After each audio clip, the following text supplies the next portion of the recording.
everyone, welcome again to Cotswold Nutrition Chef. I hope everyone's safe and well, keeping their heads, focused on what they're doing with their training, their nutrition, and checking out my Instagram.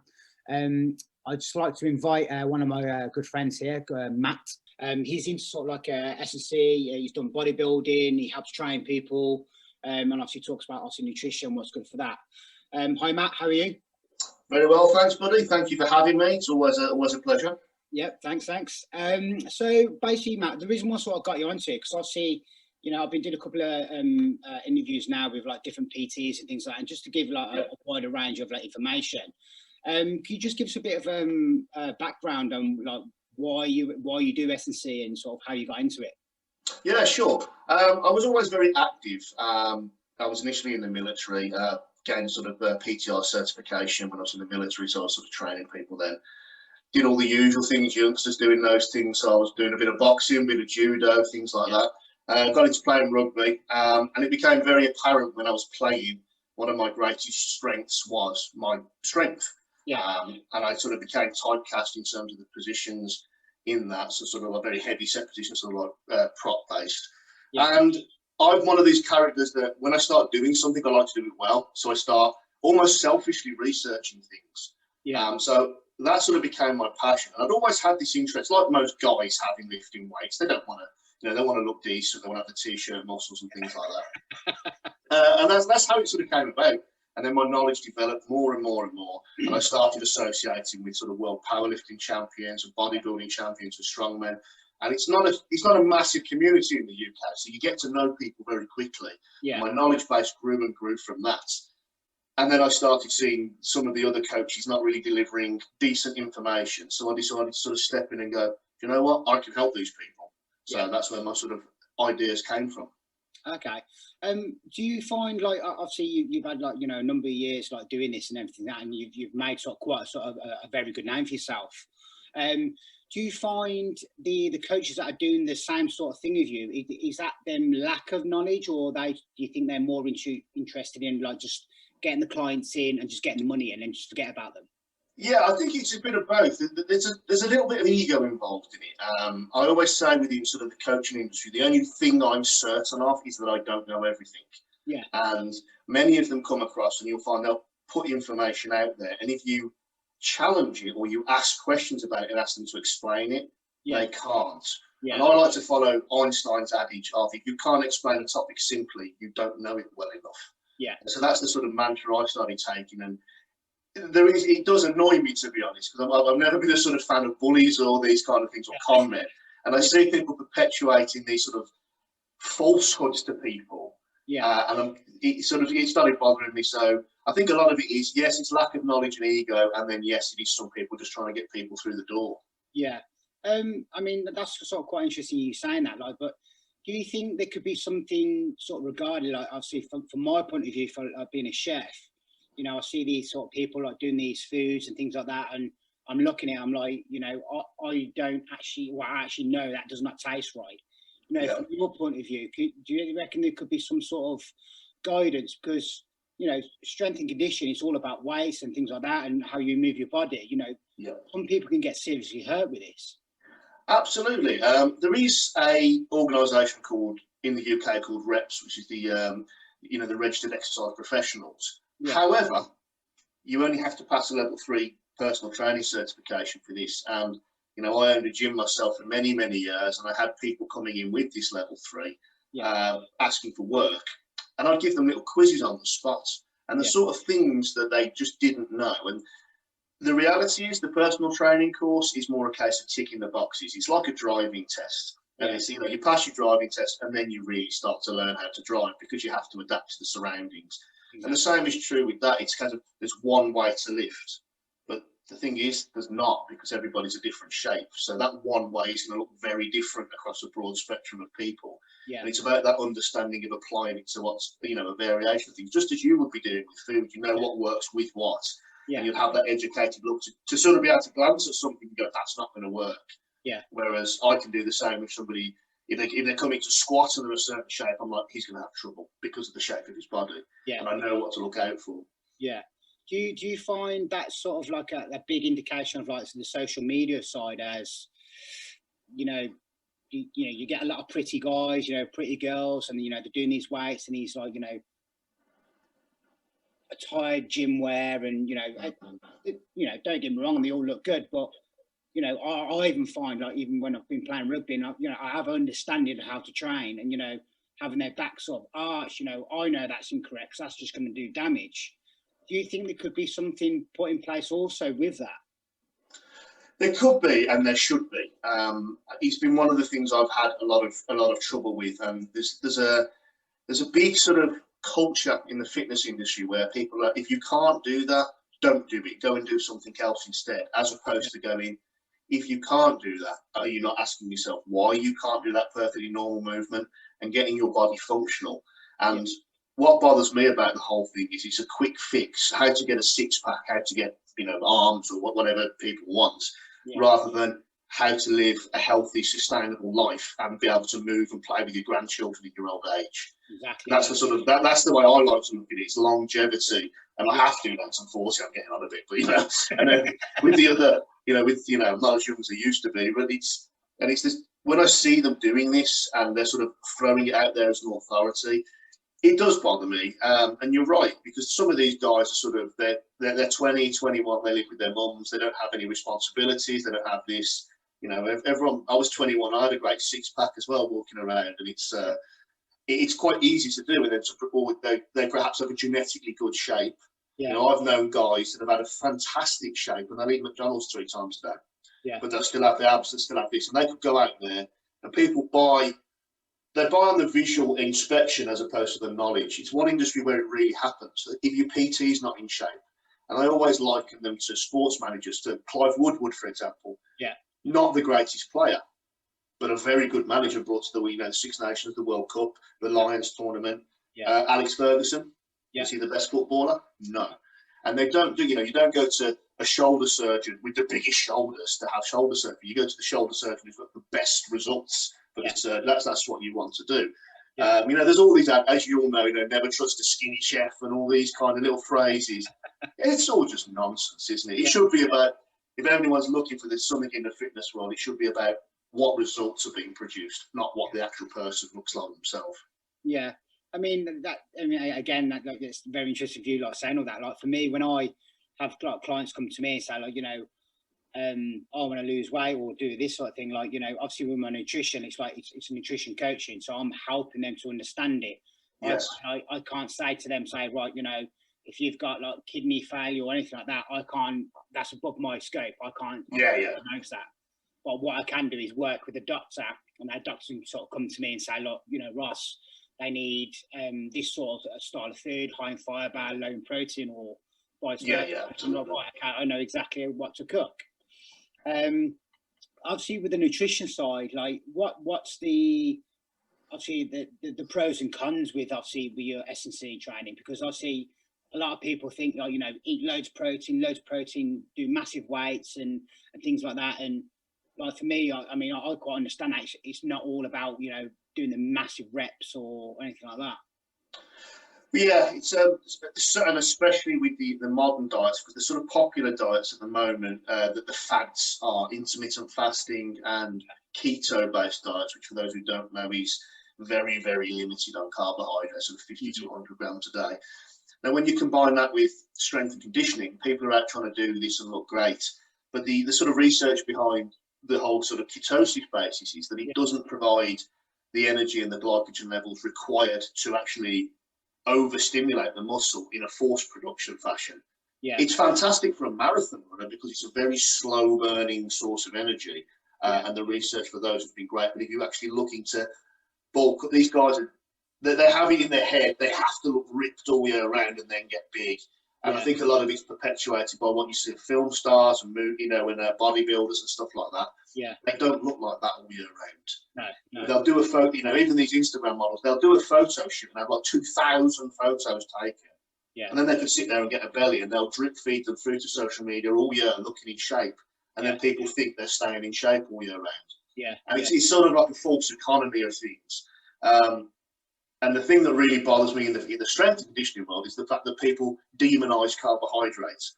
They look at it as being some sort of evil substance. Like if I look at a carb, I'm going to all of a sudden get a belly. But there's no top strongman, top sportsman, bodybuilders, rugby players, etc. They all have very high carbohydrate diets because they use it for what it's for an energy source. Yeah. As long as you're supplying the muscles with the energy source, then you don't need to be having a crazy amount of fat or crazy amount of protein.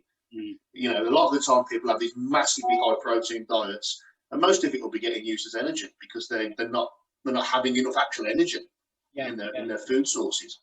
Yeah.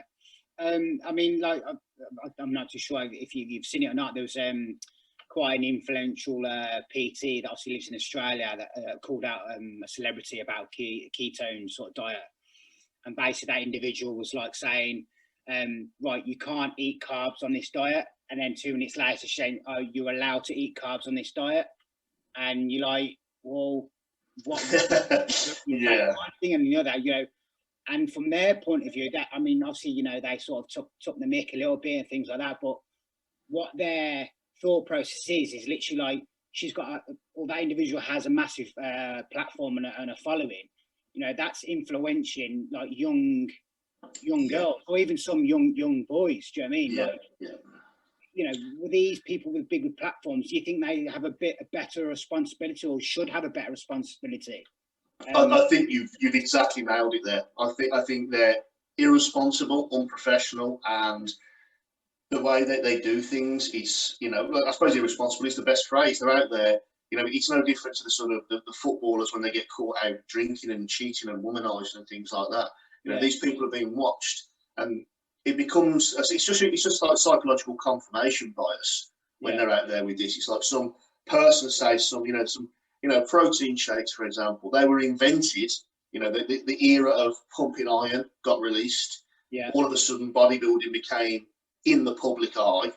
And then people are like, well, how do I get like this? It's like, oh, well, you need this much protein, but you'll never get it from food. But look what we have. Protein shake appears, and it's all a sales pitch. And whatever market that they're putting on something, if they've developed a new diet plan, they'll give it a fancy name, but ultimately it's a keto diet. And then they'll start drip feeding suggestions that only keto works. Only this works. This is what I've done to get, you know, it's like some guy will get in shape and he'll be in great shape. Then he'll pick up a supplement sponsor and then go, oh, it's because of this supplement sponsor I'm in. Like, you're in that shape before, mate. You know, and it's, as I say, it's a very, very fake industry.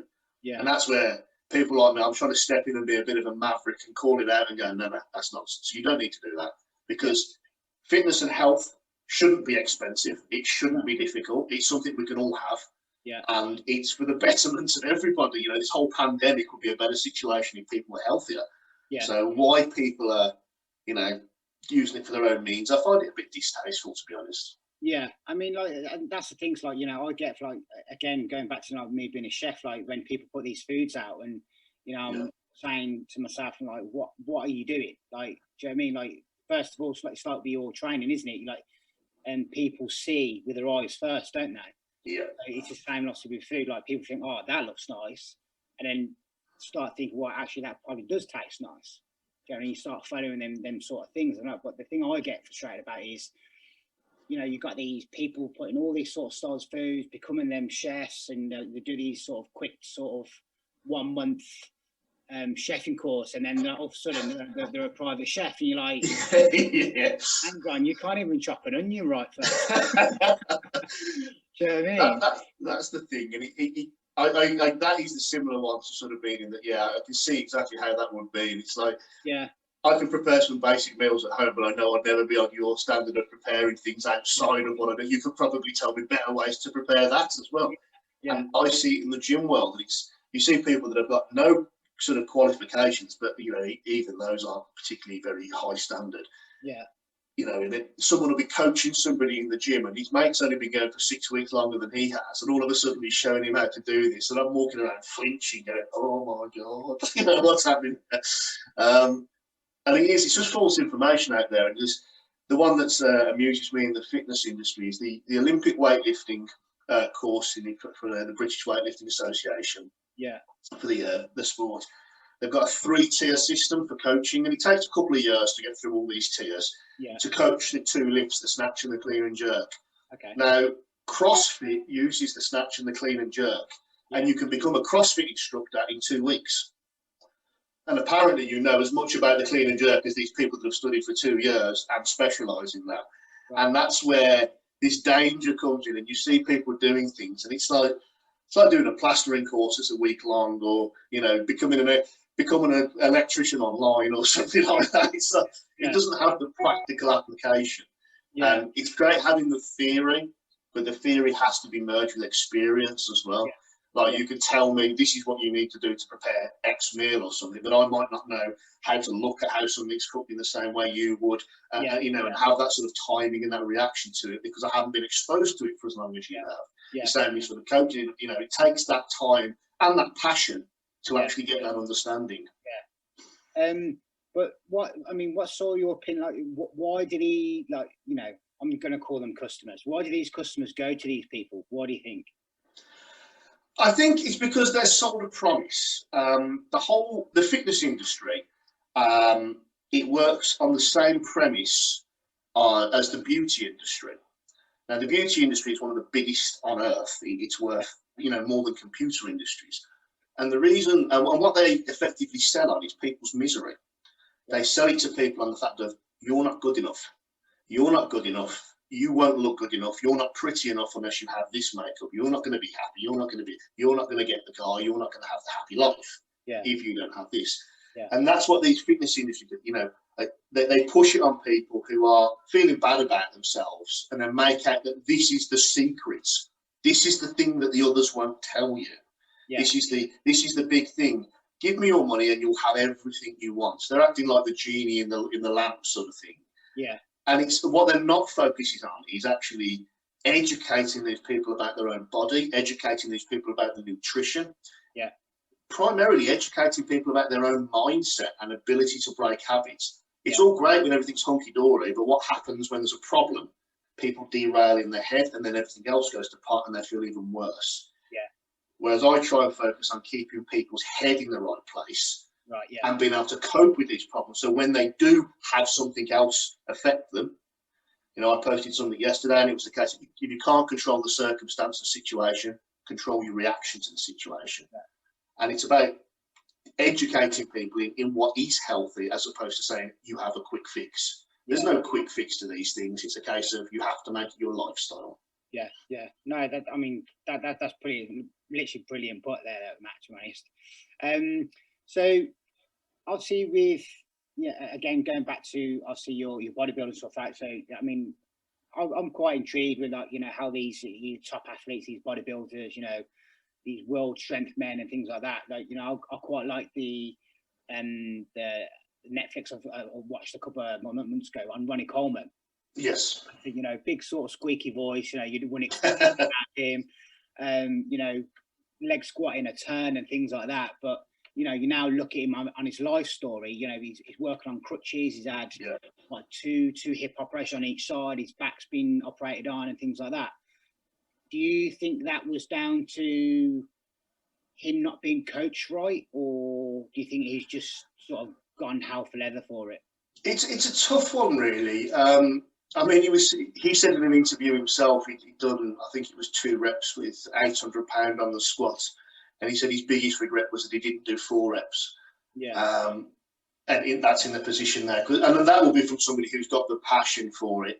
Yeah. And I think we look at it. It's an extreme circumstance with the bodybuilders, because the level of what they have to do to their body is very, you know, and the top strongmen as well. It's an enormous amount of pressure they're putting through, which is probably going to be very, very unobtainable for the average guy anyway. Yeah. But people will use it almost as a scare tactic. And I think even with the correct technique and even with the correct understanding, there is always a limit to what the body can do. As you'll know from playing rugby, you can be in the best position possible. You can have the correct body position, and you can still break a collarbone. You can, you know, if the force is just simply too much, something's going to give. Yeah. And it's just a risk we take in all sorts of sports. But I think for the general populace and the general person who doesn't do a great deal, you're always going to do better by doing, you know, not going to that extreme level that the athletes do. but sort of dialing that back and having that sort of moderate intensity relatively, so your body's stronger. And the research does support that doing it to a moderate intensity is better for longevity of the joints and keeping your body healthy into the old age.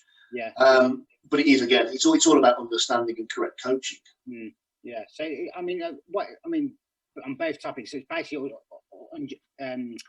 educating your clients, your staff even, and obviously yourself, because obviously you need to keep on top of your game as well, because you're going to be teaching, you need to be teaching the right stuff to your staff, that they're going to get the right stuff to your clients. Absolutely. And as I said, not knowing these things, I'm constantly investing in myself. I'm constantly paying. I've recently spent several thousand on research for a system I'm developing, and it's literally is a case of finding out what is the most scientifically correct movements to use to elicit the best results with the minimal amount of effort, because ultimately that's what people want to do. And if you can get better health results in a shorter amount of time, and thus allow people to spend more time with their families, relaxing, and more time with their children, and yet have more energy for that, then that's a win. But I'm doing that. Like I said, I've got a level of expertise in certain areas. I'm good, certain areas I'm not so good. And if I don't know something, I'll either buy in an expert in that area to educate my clients or to work in my group, under my brand, or I'll buy in the research myself so I can become an expert in that area. You can never have too much knowledge, I think. Some of it is out there is fake and you have to sift through it, but if I sift through it, I spend the time identifying what's fake, then the clients out there, they're not getting it, and I can give them the most accurate information. I mean, obviously, I'm going to sort of bring the chat, obviously, coming up to a little bit shorter as we are. I just want you to sort of pick, I'll probably say the best thing that I want you to describe is, I watched one of your tutorials, get my words out, on obviously weight loss, plateau, your strength and things like that. Again, just sort of like run through what you were explaining there. Okay. What people tend to do is they jump on calorie deficit diets, which all of these fad diets, no matter what they phrase themselves as, it's all based on an energy balance, and it's all based on tipping the scale towards your body not having enough energy, so it has to eat itself, cannibalize its own tissue, which we prefer to be fat. And it gives very, very rapid results because it's quite easy to burn. People lose a lot of weight very quickly. These diets lost 7 pounds in a week, but a lot of that is fluid based. A lot of that is glycogen from muscles. And some of that will be muscle mass, because muscle is easier to burn than fat. Now, if these people are actually exercising as well, then the muscle tissue, which is thermogenic, which just simply means it generates heat, becomes an expensive. It's like leaving the engine on in your car having muscle mass. It's going to constantly be burning.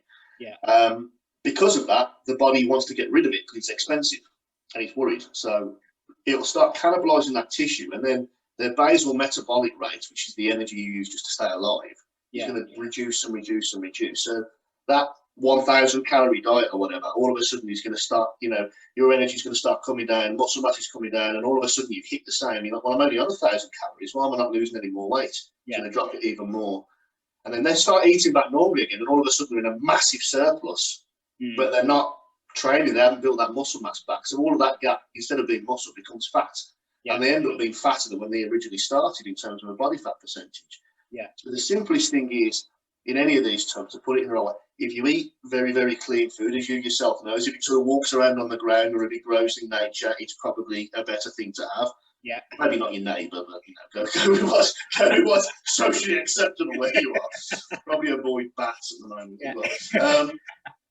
If it does that, and you simply make your body move, and you use it, and you imagine what you would be doing if you took away all this nice society. We will be hunter-gatherers. Every day you'd be moving, every day you'd be climbing, every day you'd be foraging. Use your body for what it was designed for, and it's going to stay healthier, and you'll sort of be better for it. So eat less, move more. It's the simple way to do it, and then within that eating balance, and I'll always do this, all calories aren't equal, and the example I always use for this is all a calorie is simply the amount of energy it takes to heat 1 cubic centimetre of water by 1 degree. and with the actual kilocalories in food, not actual just single calories.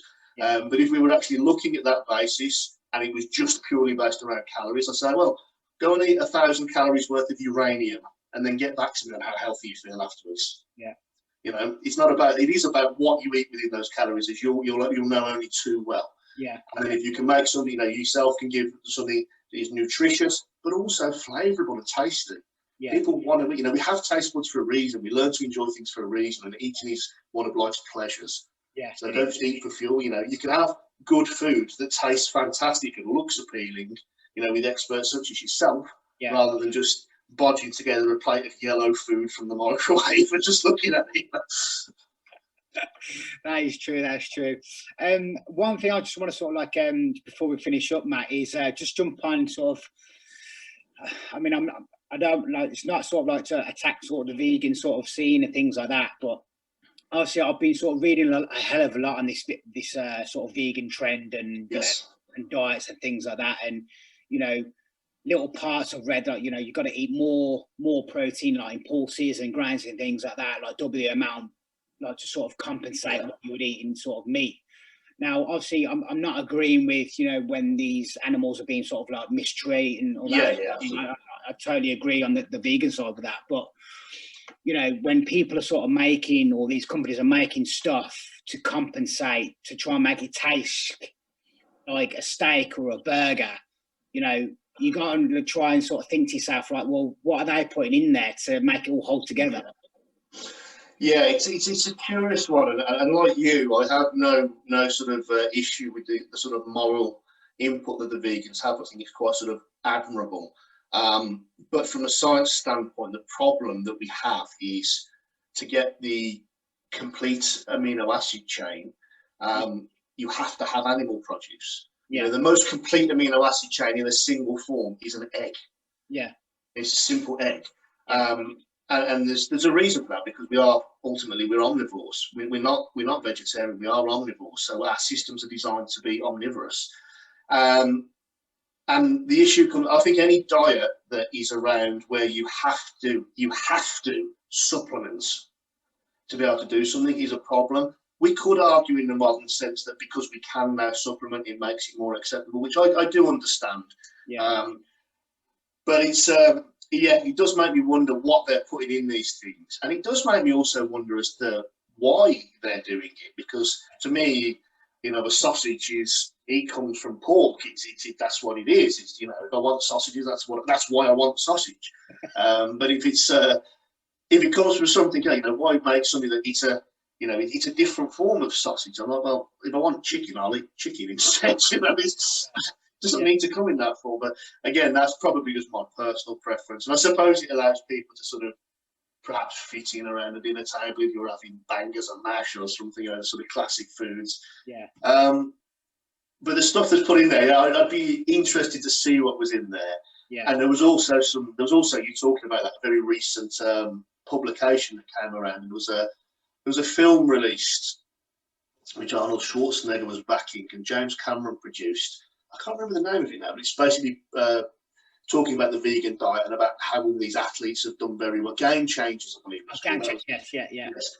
What they haven't told you is that James Cameron, the producer of it, owns one of the largest vegan companies in the US, and that Arnold Schwarzenegger has recently bought shares in said company, and then threw his weight behind that, despite having previously said the best food for building muscle is steak. Yeah. So again, it comes down to influence and what's put out there. And, you know, as long as these people look at things and they come to the people that aren't massive in the industry and are multi-millionaires and they give them a very honest answer, that's fine. But once you start looking at these very established people being very, very, you must do this, you must do that, always think there's a monetary reason behind it, always. Yeah. Because like it was quite interesting, obviously, when I was doing my studies and things out on supplements, it was quite interesting. Like, so it didn't sort of really give like any indication what we do it over in the UK, but over in the States, they don't have to actually recognise how much of that mineral or anything that they put into the supplements. It just has to list it's in there. So you could have, 20 milligrams of, Novocaine, for instance, with 0.5 milligram of iron. Yeah. If you're sort of needing iron, if you're iron deficiency, like you need obviously supplements to help you and things like that. Well, you're not getting the right minerals and nutrients. Yeah. Are you really? It's a strange one because I work with a lot of American clients and looking over their sort of their sort of FDA approval list and things like that. I have to teach my clients a lot of the time to sort of be very wary of what's in stuff and where they're sourcing it from. Yeah. Because a lot of the supplements, and one of my favourite things to do is to go into places like Holland and Barrett and absolutely troll the people that work there because they don't know what they're talking about and they're just salesmen and they'll try and sell you all these things you don't even need. Yeah. And I think it's just generally about, like you say, when they're putting these things in different values and they're going, oh, it's this or that or the other, it goes back to the old false advertising, the false economy with the diets. Like if they're advertising something, it's low sugar, start checking the saturated fat content or the trans fat content. Yeah. And if they're advertising it as low fat, start checking the sugar content on it because they're doing one thing or the other usually. Yeah. And whatever they try and throw in your face, it's smoke and mirrors to try and distract you from the reality of the situation. Isn't it? Yeah. Yeah, it's the Houdini act, everything.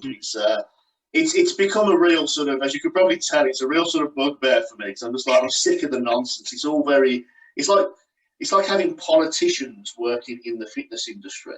Yeah. And it's like they're never quite answering the question. And you just like, you feel like you need a Jeremy Paxman to just go, just answer the question. Maybe that's what I should be. There we go. I'm going to try and do that. Maybe, yeah. I'm not too sure you'd look too well walk into an office with a vest and things like that, Matt.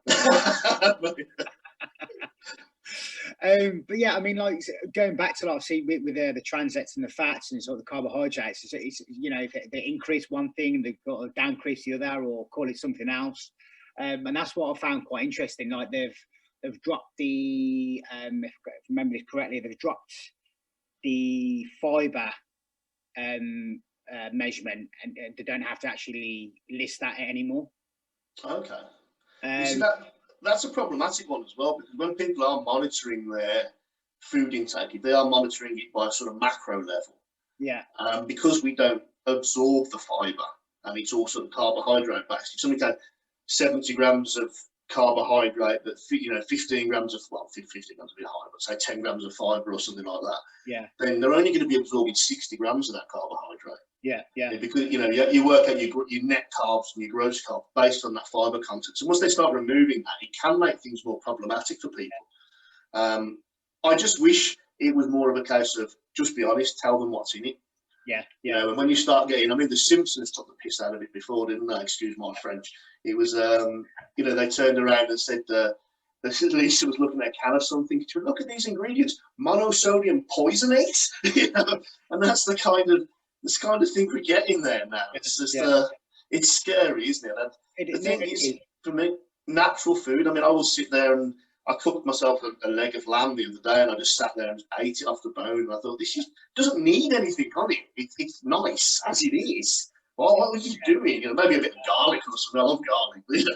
But these people are throwing things like this. It doesn't need to. You don't need, as you'll know, it doesn't need to be overly complex. No. It doesn't need to be overly crazy. And the more natural you get it, the more your taste buds adapt and flavors come through. Yeah.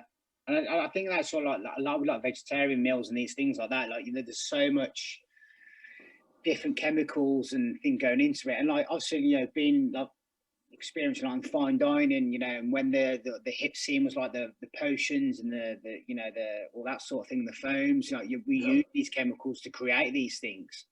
And now these companies are putting these things into the food and saying, go, vegetarian or vegan, it's really good for you. I'm like, well, that ingredient there is probably 75% sugar.